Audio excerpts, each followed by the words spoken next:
When several children were stabbed to death while attending a Taylor Swift-themed dance class in the UK late last month, British politicians and media outlets immediately went to great lengths to absolve themselves of any responsibility. They declared that decades of unrestricted mass migration couldn't possibly be the reason that 3 young girls were dead and many more were critically injured. The fact that the alleged killer was born in Britain to Rwandan parents who somehow ended up in Britain, the government insisted was completely irrelevant. Only far-right extremists would say otherwise. And as I outlined earlier this week, British politicians threatened to arrest those far-right extremists for hate speech and misinformation. As protests and riots broke out all over the country, the government promised to punish anyone who suggested that maybe open borders were a bad idea. But the problem with punishing wrongthink is that it does nothing to address the underlying problem. You can throw every single right-wing commentator in the Tower of London for saying that mass migration has deadly consequences, and they'll still be right.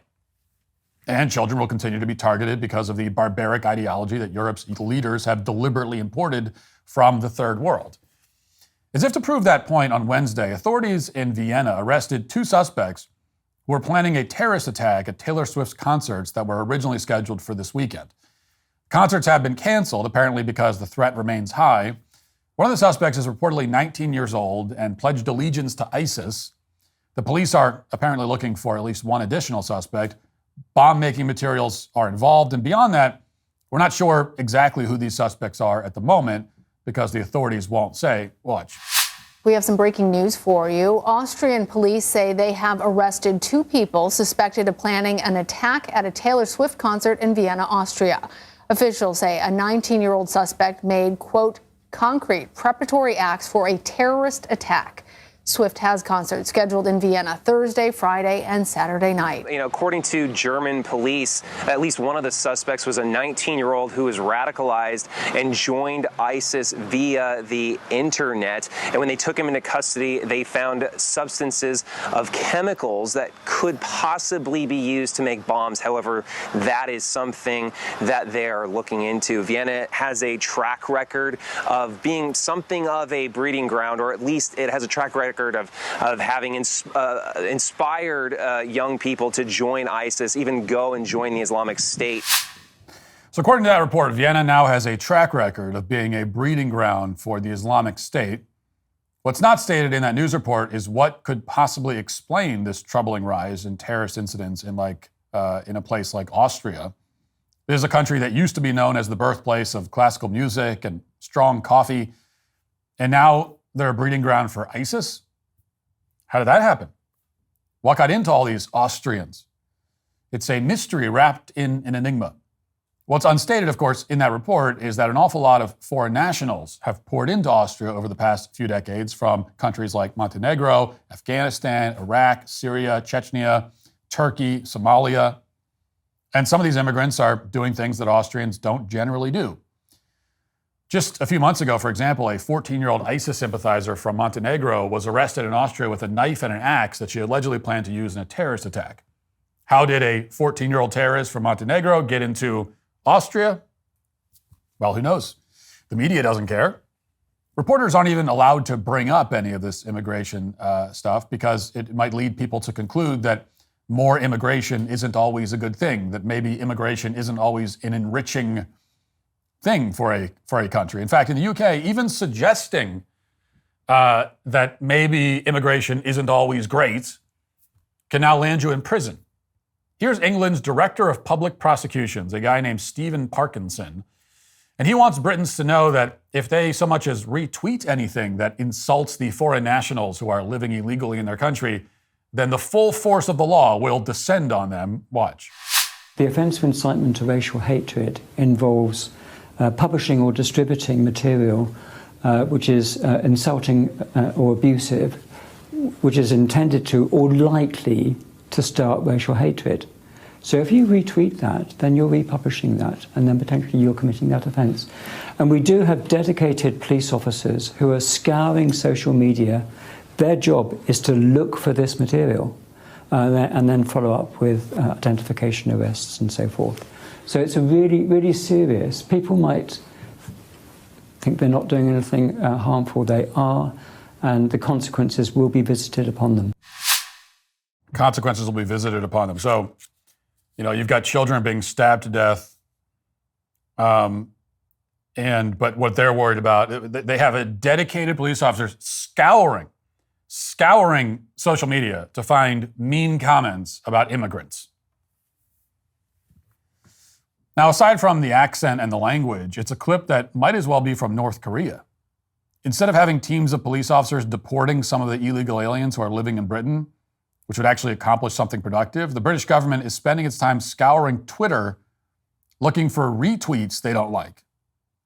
And apparently, even if you write like RTs are not endorsements in your bio, you're not going to be spared.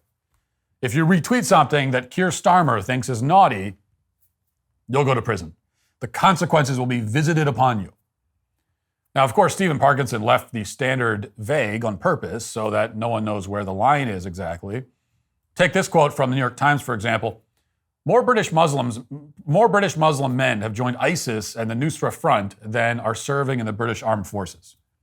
We mentioned that yesterday on the show. But would a statement like that qualify as inciting racial hatred? It happens to be a factually true statement, as unbelievable and incredible as it may seem, that there are more British Muslims that are interested in joining terrorist groups than fighting for the British Armed Forces. But are you allowed to at least point that out? What if you point it out and don't even comment on it? What if you offer no commentary? You just say, here's a thing that's happening.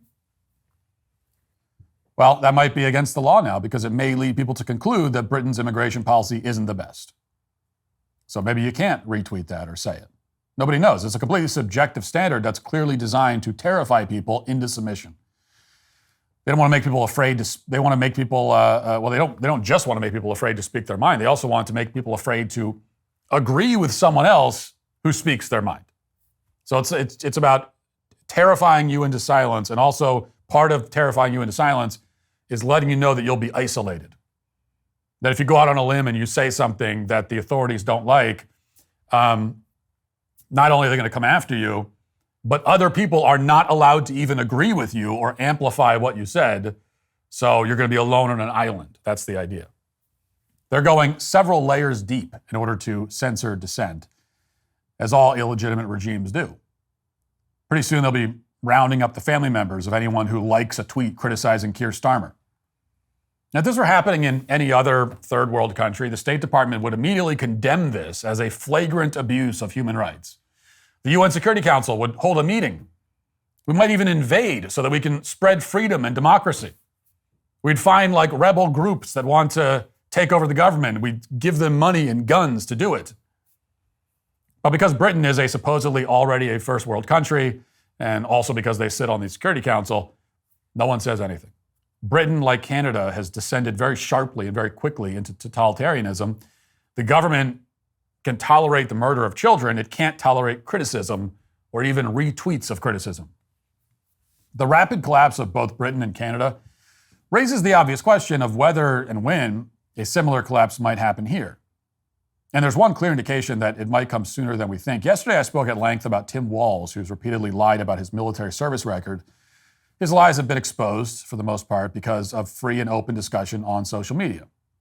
And there's no doubt that if he gets into the White House, Tim Walsh will do everything he can to shut down those discussions. He said as much in 2022 during an interview with MSNBC.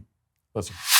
I think we need to push back on this. There's no guarantee to free speech on misinformation or hate speech, and especially around our democracy. There's no guarantee to free speech on misinformation or hate speech, and especially around our democracy. Well, that line by itself should have disqualified Tim Walsh from getting anywhere near the vice presidential shortlist. It should have disqualified him from continuing to serve in the government of Minnesota in any capacity. In a serious country, he would be impeached and removed from office for saying that. But Tim Walsh was not impeached. He didn't suffer any consequences whatsoever. He was barely even criticized. On some corners of the internet, people reacted to that footage by, saying that Tim Walsh must have failed high school civics, that sort of thing. But that's actually not what the clip shows. We can assume that Tim Walsh knows that the First Amendment protects misinformation and hate speech and even criticisms of democracy, whatever those things mean. Which, by the way, if you're saying First Amendment does not protect your right to engage in hate speech against democracy, what does that mean? He means the government. So he just pretty explicitly said that you do not have the First Amendment right to criticize the government. Now, in fact, if the First Amendment does not protect so-called hate speech and so-called misinformation, then it doesn't protect anything. After all, something is labeled misinformation if some people, especially powerful people, claim that it's untrue or inaccurate. And something is labeled hate speech if some people, especially powerful people, claim that it's morally repugnant and offensive. So if the First Amendment does not cover misinformation and hate speech, that means that we're free to say anything we want as long as it's not something that powerful people consider wrong, inaccurate, offensive, or outrageous. Which is to say, we don't have free speech or anything approaching free speech. If we only have free speech up to the point when powerful people don't like it, then there's no free speech. Or at the very least, that is a level of free speech that you can find in North Korea or Iran or any of those places.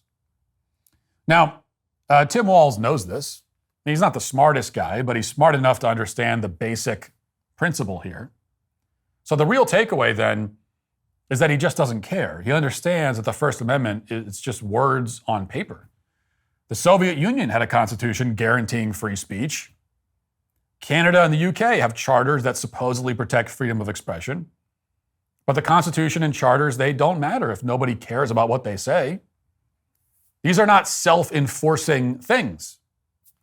They have to actually be enforced actively. And if they're not, they may as well not exist.